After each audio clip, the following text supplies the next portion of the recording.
Yes, I'd like to welcome you back to another episode of the Grill the Podcast Show, baby. And you know what that sound means. Boom, boom, boom. Yes, I've been strolling and trolling through the world of media and madness. Hey, I had a mad week last week. If you don't know, I work, I do music. Man, I get tired sometimes, you know. I didn't even feel like saying, yes, thank God it's Friday, thank God it's Friday. Because I was like, thank God I'm at the home about to get in my bed and go to sleep. That's all I was thinking about. But yeah, so, I mean, I'm back. Here I am. Here I is, Daddy. Here I is. But I'm here for you.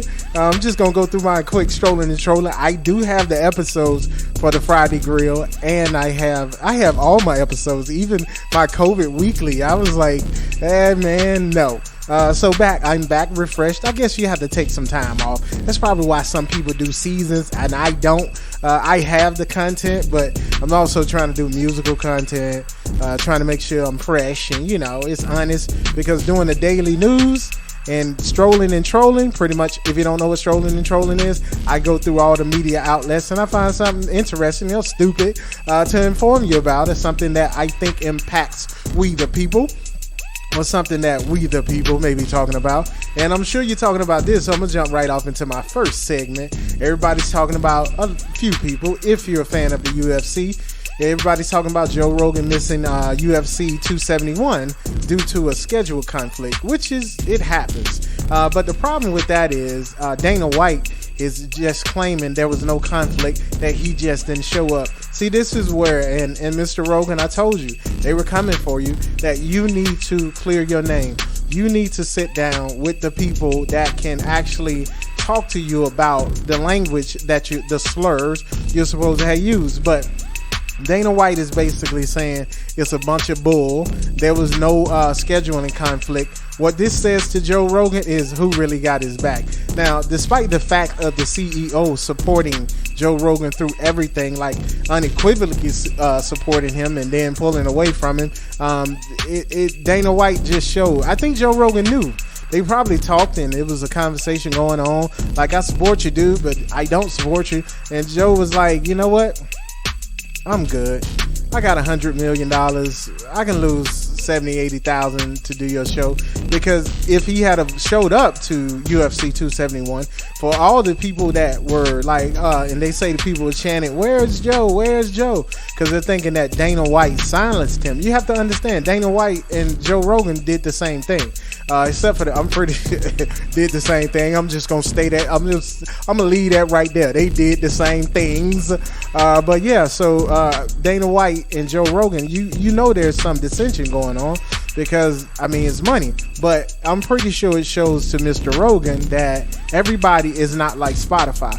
These people just want you to come work, do your job, and whatever personal thing. And it's so crazy when Dana White, who is vaccinated, chose to use the alternative means of treating himself for COVID. He shouted out Joe Rogan, which is stupid. Like, Joe Rogan never was vaccinated. I'm not gonna get all into that if you don't know the history, but I'll just run it down. Joe Rogan was never vaccinated. Dana White was vaccinated and chose to use the alternative means. So are you coattailing Mr. White? I don't know. But yeah, so Joe Rogan's probably feeling like he's on an island by himself. But he's saying he feels like he's a victim. You're not a victim. You're an example. You're an example that things have gone too far. And when I say things have gone too far, we as a society have gone too far. We're not even connected with the people that we let speak with us. Our speakers of the House, our Democratic leaders, we're not even in connect with them. So we're surely not in connect with you, just a podcast host. Now I'm going to my next segment. I hopefully that'll get your juices flowing and you'll want to go and find something out about it. The Super Bowl. I didn't watch it. Of course, my lady was like, "Do you know who in the Super Bowl?" I'm like, "Not really." Do you know? Because it's Valentine's Day. Oh, happy Valentine's Day to her. I'm not gonna say happy Valentine's Day. No, I don't do that. In my younger days, I probably, "Hey, baby, happy Valentine's Day." No, when you get older, you realize you got one Valentine, and that's it. Unless it's like 50 people in the room, and it's like, "Oh, happy Valentine's Day." Okay, where the candy at? Ain't nobody got no candy. But anyway, so the Super Bowl. if you watched it yesterday, the halftime is what everybody's talking about, and I saw some interesting reels and people talking about it. But I'm gonna say this: the Super Bowl being mostly black entertainers and Eminem, it was a target. They targeted an audience. They targeted a demographic. It was a business decision. It wasn't about anything else. But on the flip side, NFL, if you did it to show support or solidarity with the black community, the African American community, the African American male, the impact of hip hop on the African American male, you're like a year and something too late. Because Colin Kaepernick was asking y'all ass for support about a year ago. So you kind of put it in the wrong spot. But hey, it's entertainment, right? And I read an article. Y'all don't pay the artists. But the artists, they get a lot of boosts from, social media and streaming and things like that. And the replays and the interviews. So they make a little money. But yeah, so you chose a basic 95% all-star cast, which was a good list of people who performed. But it's the why. If you're one of those people, white or black, and you sat there and you was like, yeah, it's about time, you're a fool. Because that is not, what is it about time? Because Michael Jackson is black, and he had his whole Super Bowl. He was the whole halftime. The Weeknd last year, oh my God, his Super Bowl halftime thing was off the chain. Black guy. So here's the deal.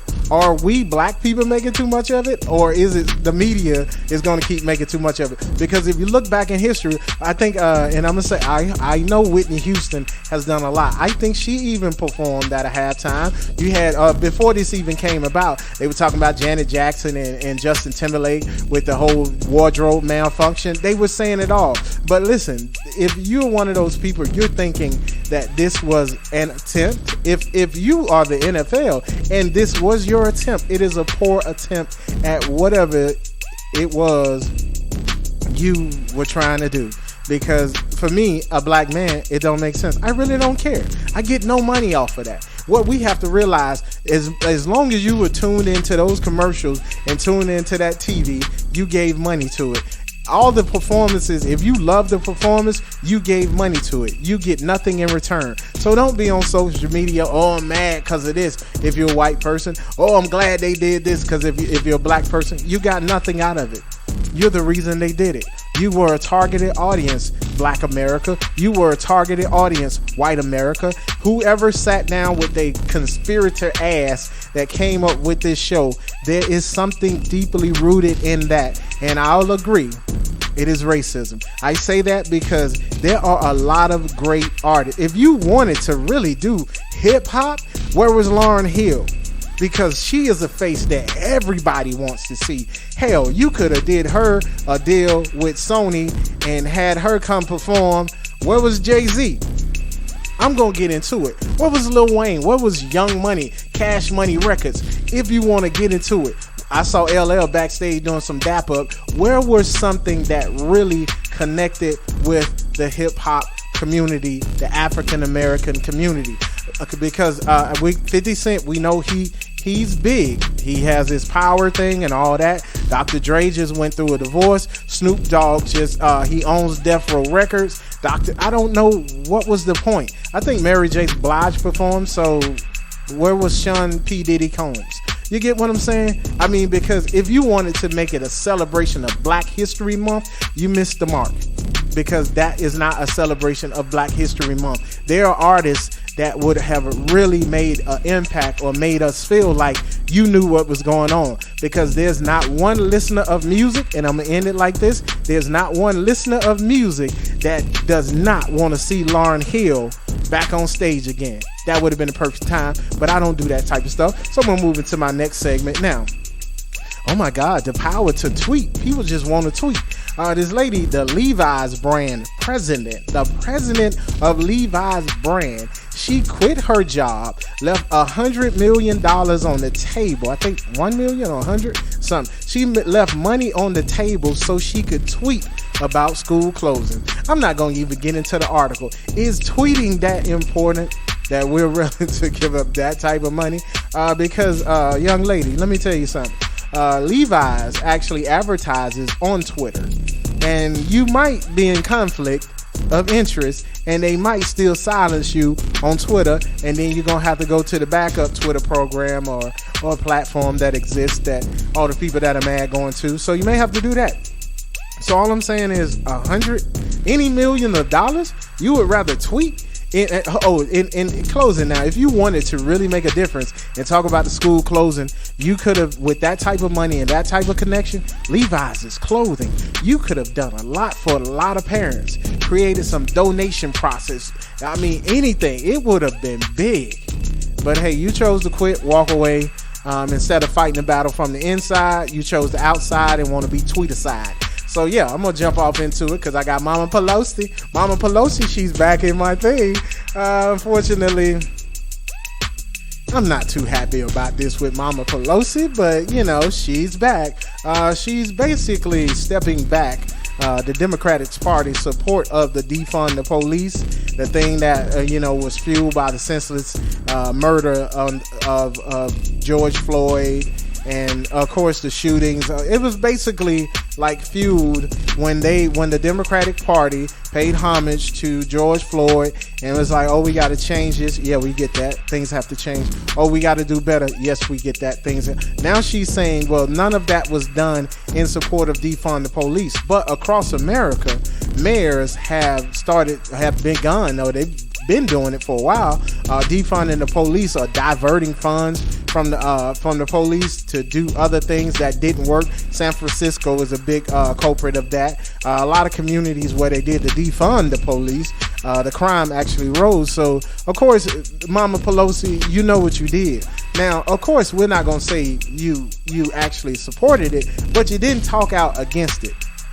But now that she's talking out against it, it's also time for her re-election. And that may come up. When I say that may come up, because the cities that support her, the Democratic communities, the Democratic voters that are pretty much behind her are also becoming victims of crime. So it's like they feel kind of like, damn, did we support the wrong narrative? Because of course Trump was made to look like a racist, and it was a whole lot of media whitewashing going on, or just negative media against Trump when this was going on, and pro-Democrat, or anyone who was a Democrat, and pro everything, and against the cops. But now the Democratic Mama Pelosi, she's coming out saying, hey, we want the community safe, we want that. But I'll say this, you're behind. You should have done this a long time ago. You should have made that clear a long time ago. Because now that you're up for re-election, me just being an observant person, I know what it's about. It's about constituents. It's about votes. It's about trying to mend something that you didn't intend on making horrible, but trying to mend it because it turned out horrible. So, hey, Mama Pelosi, I think you're one of the strongest. You're still going to probably win. So, but you ain't got to, step on your own foot.